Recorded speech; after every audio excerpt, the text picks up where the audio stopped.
هنعمل ايه مع بعض النهارده يا حبايبي؟ هنعمل الوزتين الصغننين اللي احنا شفناهم في فيديو المحشي اللي كان على السطوح. هما كبروا ولزلزوا كده وطلبوا الذبح، فقلنا نموسم عليهم المولد النبوي. وبصوا جمال الوز يا حبايبي، بصوا الجمال، بصوا حاجه كده جميله جميله جميله. حابه اوريكم اللحمه بتاعتها. بصوا بصوا بصوا الوز، سهله وطريه وجميله. ان شاء الله تجربوها وتعجبكم، وما اقولكوش على الطعم حكايه حكايه حكايه. اتفضلوا معانا، يلا نتغدى سوا. كل سنه وانتم طيبين، ويلا نشوف احنا عملنا الجمال ده ازاي يا حبايبي. ونبدا ونقول بسم الله. بسم الله الرحمن الرحيم، وبه نستعين، والصلاة والسلام على أشرف المرسلين سيدنا محمد صلى الله عليه وسلم خاتم المرسلين. السلام عليكم ورحمة الله وبركاته. ازيكم يا حبايبي، عاملين ايه؟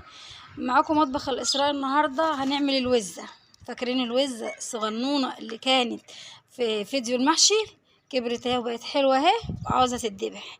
هنذبحها وننضفها مع بعض عشان نعمل النهاردة غدا عليها وايه، وتبقى غدا الوزة النهاردة. بصوا الوزة بتاعتي شكلها حلو، مش عايزة تتذبح بس لازم هنذبحها. يلا بقى نبدأ ونذبح الوزة وننضفها مع بعض، وبعد كده هنشوف هنتغدى بيها ازاي. وده يا حبايبي الوز بتاعنا. بصوا الجمال، بصوا جمال الوز. طبعا غسلناه كويس جدا جدا ونضفناه ونقعناه في محلول الملح اللي هو عبارة عن مية وملح وخل وليمون ومعلقتين سكر ودقيق ذرة. تمام كده. الدقيق الذرة جميل جدا، بيخلي الوز او الطيور عامة ملهاش اي ريحة. بصوا الجمال. هنعمل ايه بقى؟ هنسلقهم. عندي بصل وعندي فلفل اسمر وملح وحبهان وورق لورا. هنسلقهم الاول وبعد كده نعمل خلطة ليهم علشان خاطر نحطها تحت الشواية عشان تتحمر معايا. ان شاء الله الطريقه تعجبكم وسهله جدا، وبسم الله ما شاء الله. يعني ايه الوز دون بيبقى حاجه طعمها رهيب كده، يعني غير اي الطيور. يلا بقى نروح نسويهم وبعد كده ايه نشوف هنعمل الخلطه اللي هندخلهم فرن البوتاجاز، وهنعمل جنبهم فته ورز. نشوف هناكل ايه. بصوا يا حبايبي، طبعا عندي الحله بتاعتي حطيت فيها ميه غليت معايا اهي. هنزل بالوز بتاعي. تمام كده. بسم الله. بصوا يا حبايبي، هننزل كده نقول بسم الله كده.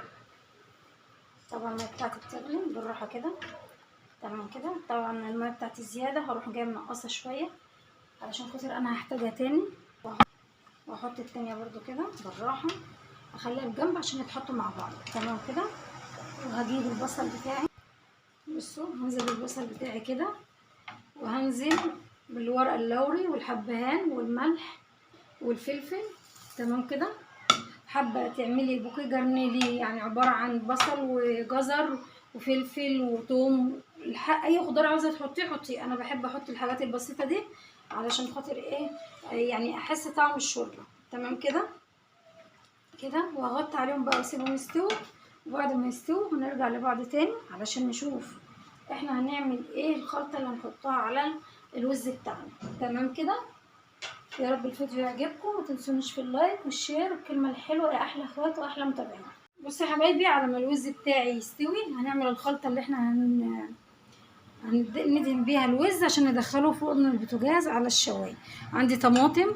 تمام كده، غسلها كويس، وعندي بصل وعندي توم. هسيبهم يستووا على البوتاجاز في ميه الطماطم، وبعد كده ايه نشوف هنحط عليهم ايه تاني علشان خاطر الطعم كده معانا يبقى حاجه كده حكايه في حكايه. هقيل عليهم البوتاجاز بقى واسيبهم يستووا. ما يستووا هنرجع لبعض تاني علشان نشوف احنا هنعمل ايه. بصوا يا حبايبي الطماطم بتاعتي، بصوا شربت الميه، استوت في الميه بتاعتها. والبصل هفرمها في الخلاط بقى، وهنعمل ايه، هحط عليها معلقه عسل. تمام كده. معلقه عسل نحل ومعلقتين كاتشب، واحط ملح وفلفل، واحط بصل بودر وتوم بودر. وده يبقى ايه التلميع بتاعنا اللي احنا هنلمع بيها الوزه بتاعتنا وندخلها فرن البوتاجاز تحت الشوايه. تمام كده. هفرمها بقى في الخلاط واحط على المكونات بتاعتنا اللي احنا قلنا عليها، ونرجع لبعض تاني واحنا بندهن الوزه بتاعتنا بالصوص اللي احنا عاملينه دون او سائل التلميع. حبايبي الوز بتاعي بعد ما استوى انا عملت بقى الصوص بتاعي او السائل التلميع اللي انا هلمع بيه. بصوا الصلصه بتاعتي وحطيت عليها طبعا المكونات اللي انا قلت لكم عليها. وهمسك بقى الوز بتاعي كده، طبعا لازم اتاكد كويس ان هو استوى. ماشي، هدين كده عشان يتحمر معايا كويس. ان شاء الله هحطه تحت الشوايه يتحمر، بس اخد بالي لان ايه الشوايه عندي عاليه جدا. المره اللي فاتت لسعت مني الفراخ. تمام كده. فانا هحط بقى ايه صوص كده. طبعا حطيت معلقه زبده كده بتدي طعم ايه خرافه، يعني بتنقل الطيور في حته تانية لما بتدهني الصوص دون مع ايه، مع حته زبده كده كده.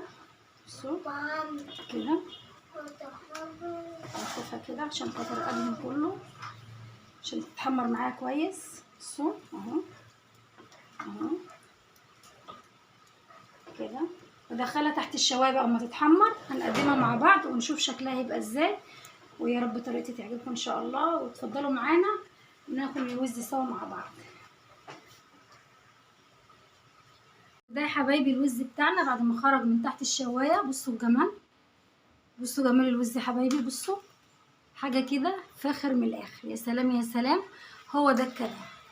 عملت طبعا رز ابيض وقطعت عيش حمصته وقطعته وسقيته بالشوربه. بصوا الجمال، وبصوا الشوربه بتاعه الوز بصوا جميله مع حبه ليمون كده. يا سلام يا سلام. بصوا عاوزه اوريكم الوز من جوه. بصوا بصوا الوزه بتاعتي مستويه كده 100% ازاي اهي اهي. بصوا بصوا الجمال، طراوه اللحمه بتاعتها. بصوا حاجه كده فاخر من الاخر. يا رب طريقتي تعجبكم وجربوها. ما تنسونيش في اللايك والشير والكلمه الحلوه اللي بستناها منكم يا احلى اخوات واحلى متابعين. وتفضلوا معانا نتغدى سوا. وكل سنه وانتم طيبين بمناسبه المولد النبوي، واحنا النهارده بنعمل الغدا بتاع الموسم. كل سنه وانتم طيبين. السلام عليكم ورحمه الله وبركاته.